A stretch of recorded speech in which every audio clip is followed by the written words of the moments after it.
गुरुवार व्रत। प्राचीन समय की बात है। किसी राज्य में एक बड़ा प्रतापी तथा दानी राजा राज्य करता था। वह प्रत्येक गुरुवार को व्रत रखता एवं भूखे और गरीबों को दान देकर पुण्य प्राप्त करता था। परंतु यह बात उसकी रानी को अच्छा नहीं लगता था। वह न तो व्रत करती थी और न ही किसी को एक भी पैसा दान में देती थी, और राजा को भी ऐसा करने से मना करती थी। एक समय की बात है। राजा शिकार खेलने को वन को चले गए थे। घर पर रानी और दासी थी। उसी समय गुरु बृहस्पति देव साधु का रूप धारण कर राजा के दरवाजे पर भिक्षा मांगने को आए। साधु ने जब रानी से भिक्षा मांगी तो वह कहने लगी, हे साधु महाराज, मैं इस दान और पुण्य से तंग आ गई हूँ। आप कोई ऐसा उपाय बताएं जिससे कि मेरा सारा धन नष्ट हो जाए और मैं आराम से रह सकूं। बृहस्पति देव ने कहा, हे देवी, तुम बड़ी विचित्र हो। संतान और धन से कोई दुखी होता है? अगर अधिक धन है तो इसे शुभ कार्यों में लगाओ। कुंवारी कन्याओं का विवाह कराओ, विद्यालय और बाग बगीचे निर्माण कराओ, जिससे तुम्हारे दोनों लोग सुधरे। परंतु साधु की इन बातों से रानी को खुशी नहीं हुई। उसने कहा, मुझे ऐसे धन की आवश्यकता नहीं है जिसे मैं दान दूं और जिसे संभालने में मेरा सारा समय नष्ट हो जाए। तब साधु ने कहा, यदि तुम्हारी ऐसी इच्छा है तो जैसा मैं तुम्हें बताता हूँ तुम वैसा ही करना। बृहस्पतिवार के दिन तुम घर को गोबर से लीपना, अपने केसों को पीली मिट्टी से धोना, केसों को धोते समय स्नान करना, राजा से हजामत बनाने को कहना, भोजन में मांस मदिरा खाना, कपड़ा धोबी के यहाँ धुलने डालना। इस प्रकार 7 बृहस्पतिवार करने से तुम्हारा समस्त धन नष्ट हो जाएगा। इतना कहकर साधु रूपी बृहस्पति देव अंतर ध्यान हो गए। साधु के कहे अनुसार करते हुए रानी को केवल 3 बृहस्पतिवार ही बीते थे कि उसकी समस्त धन संपत्ति नष्ट हो गई। भोजन के लिए राजा का परिवार तरसने लगा। तब एक दिन रानी से बोला, हे रानी, तुम यही रहो, मैं दूसरे देश को जाता हूँ, क्योंकि यहाँ पर सभी लोग मुझे जानते हैं, इसलिए मैं कोई छोटा कार्य नहीं कर सकता। ऐसा कहकर राजा प्रदेश चला गया।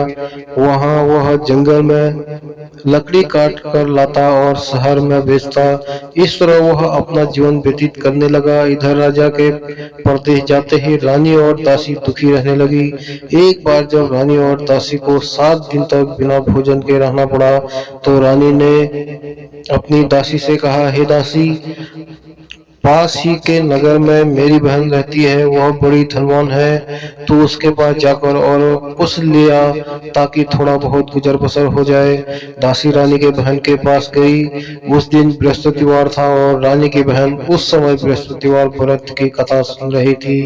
दासी ने रानी की बहन को अपनी रानी का संदेश दिया, लेकिन रानी की बड़ी बहन ने कोई उत्तर नहीं दिया। जब दासी को रानी की बहन से कोई उत्तर नहीं मिला तो वह बहुत दुखी हुई और उसे क्रोध भी आया। दासी ने वापस आकर रानी को सारी बात बता दी।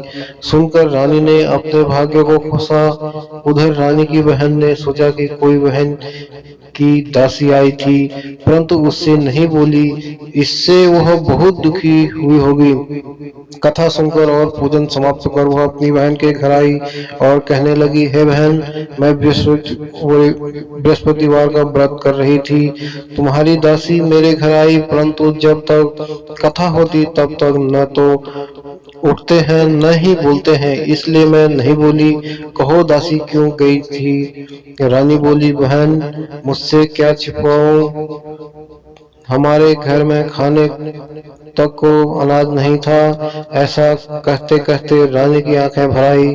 उसने दासी समेत पिछले 7 दिनों से भूखे रहने तक की बात अपनी बहन को विस्तार पूर्वक सुना दी। रानी की बहन बोली, देखो बहन, भगवान बृहस्पति देव सबकी मनोकामना पूर्ण करते हैं। देखो, शायद तुम्हारे घर में अनाज रखा हो। पहले कहानी सुने तो रानी को विश्वास नहीं हुआ, पर बहन के आग्रह करने पर उसने अपनी दासी को अंदर भेजा तो उसे सचमुच अनाज से भरा एक घड़ा मिल गया। यह देखकर दासी को बड़ी हैरानी हुई।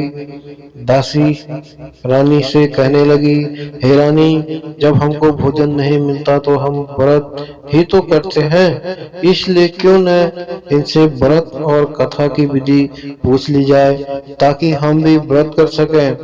तब रानी ने अपनी बहन से बृहस्पतिवार व्रत के बारे में पूछा।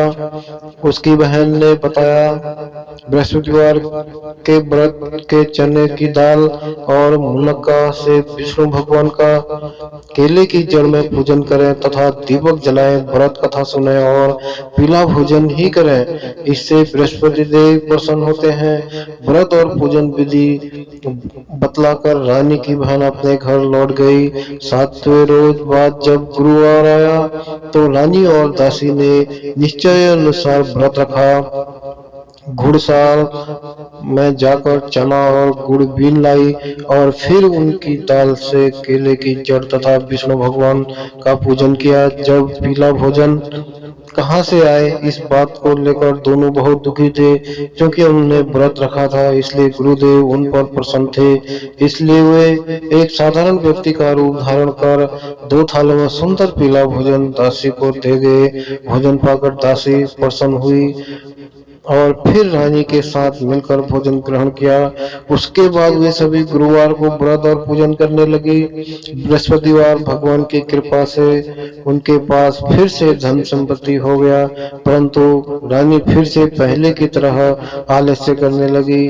तब दासी बोली, देखो रानी, तुम पहले भी इस प्रकार आलस्य करती थी, तुम्हें धन रखने में कष्ट होता था, इस कारण सभी धन नष्ट हो गया, और अब जब भगवान गुरुदेव की कृपा से धन मिल रहा है तो तुम्हें फिर से आलस्य होता है।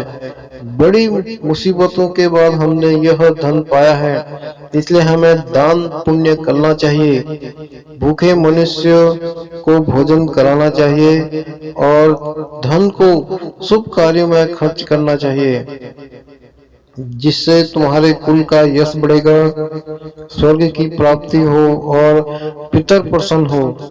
दासी की बात मानकर रानी अपना धन शुभ कार्य में खर्च करने लगी, जिससे पूरे नगर में उसका यश फैलने लगा। तो दोस्तों, अभी तक आप लोगों ने मेरे चैनल को सब्सक्राइब नहीं किया तो इस तरह कहानी सुनने के लिए मेरे चैनल को सब्सक्राइब करें, लाइक करें, शेयर करें। धन्यवाद।